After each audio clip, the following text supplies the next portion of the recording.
Hi friends, this is Hari. Cinema bus அப்டேட்டில் அடுத்தது ஒரு முக்கியமான ஒரு அப்டேட்டோடு வந்திருக்கேங்க. ஜெயிலர் செகண்ட் பார்ட்டோடைய அந்த ஒரு முக்கியமான ஒரு ரோல் அது ரொம்பவே பார்த்தினாக்கா பிரம்மாண்டமாக வடிவமைச்சிருக்காரு நெல்சன் அவர்கள். அந்த கேரக்டர் வந்து யாரோ ஒரு பெரிய ஸ்டார் யாராவது பண்ணால் நல்லா இருக்கும் அப்படின்ற மாதிரி யோசிச்சிருக்காங்க. ஏற்கனவே நமக்கு தெரியும், பாலகிருஷ்ணன் இந்த படத்தில் இருக்கிறாரு. மோகன்லால் கிட்ட போயிட்டு இப்போ பேசியிருக்காங்க. சிவராஜ்குமார் அவரே சொல்லியிருக்காரு நான் இந்த படத்தில் இருக்கிறேன்னு சொல்லிட்டாரு.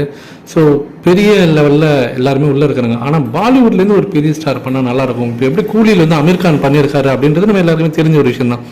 அதே போல் ஜெயிலர் செகண்ட் பார்ட்லேயே ஒரு பெரிய பாலிவுட் ஸ்டார் பண்ணால் நல்லாயிருக்கும் அப்படின்ற போது தான் ஏற்கனவே கூலி படத்தில் அமீர் கான் அவர்கள் நடிக்க வேண்டியிருந்த அந்த கேரக்டர் பற்றினாக்கா ஷாருக்கான் கிட்ட தான் ஃபஸ்ட்டு கேட்டிருக்காங்க. ஆனால் ஷாருக்கான் தான் வந்து நான் தொடர்ச்சியாக 2-3 படங்கள் வந்து இப்போ சமீபத்தில் ஃபுல்லாக வந்து கேமரா ரோல் பண்ணிட்டேன், அது எனக்கே வந்து ஒரு போர் அடிச்சிருச்சு, என் ஃபேன்ஸ் வந்து அது விரும்பலை, அதனால் நான் கொஞ்சம் கேப் விட்டலாம்னு நினைக்கிறேன், அதனால் இப்போதைக்கு என்னால் இந்த கேமரா ரோலில் நடிக்க முடியாது அப்படின்ற மாதிரி சொல்லி தவிர்த்துட்டார்.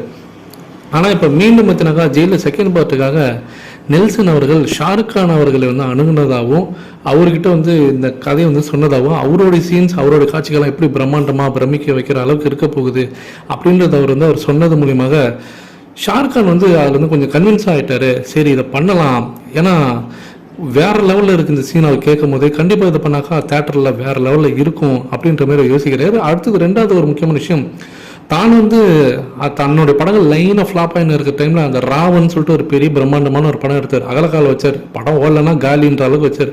அந்த படத்தில் கண்டிப்பாக ஹிட் அடிச்சே ஆகணும் அப்படின்ற ஒரு நிலையில் இருக்கும்போது ரஜினி சார் கிட்ட வந்து நீங்கள் வந்து ஒரு கேமியோ ரோல் பண்ணணும் அப்படின்னு சொல்லி கேட்கும்போது அவருடைய அந்த பிரச்சனை, அவருக்கு இருக்கக்கூடிய அந்த நெருக்கடி பிடிச்சிட்டு ரஜினி சார் இத்தனைக்கும் அவர் வந்து ஹாஸ்பிட்டல்லாம் போயிட்டு அந்த டைமில் ரொம்ப பார்த்தீங்கன்னா அவர் வந்து ஹெல்த் இஷ்யூஸ் நிறைய இருந்துமே கூட இவருக்காக உதவணும் அப்படின்னு சொல்லிட்டு அந்த படத்தில் ஒரு சீன் வந்துட்டு போயிருப்பார்.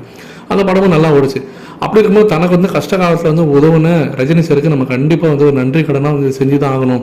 ஒரு தாட்டி தவிர்த்துட்டோம், கூலிக்கு வேணான்னு சொல்லிட்டோம், ஆனால் அது இந்த தடவை நம்ம தவிர்க்க முடியாது, அதுவும் இல்லாமல் நல்லா தானே இருக்குது இந்த இதெல்லாம் சொல்லிட்டு இருக்கும்போது அவர் கிட்டத்தட்ட வந்து அதை கன்வின்ஸ் ஆகிட்டாரு.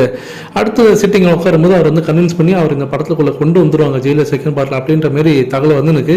நீங்கள் எந்த அளவுக்கு எதிர்பார்த்து காத்திருக்கீங்க இந்த காம்போக்காக அப்படின்றது மறக்காம கீழே சொல்லுங்கள் ஃப்ரெண்ட்ஸ்.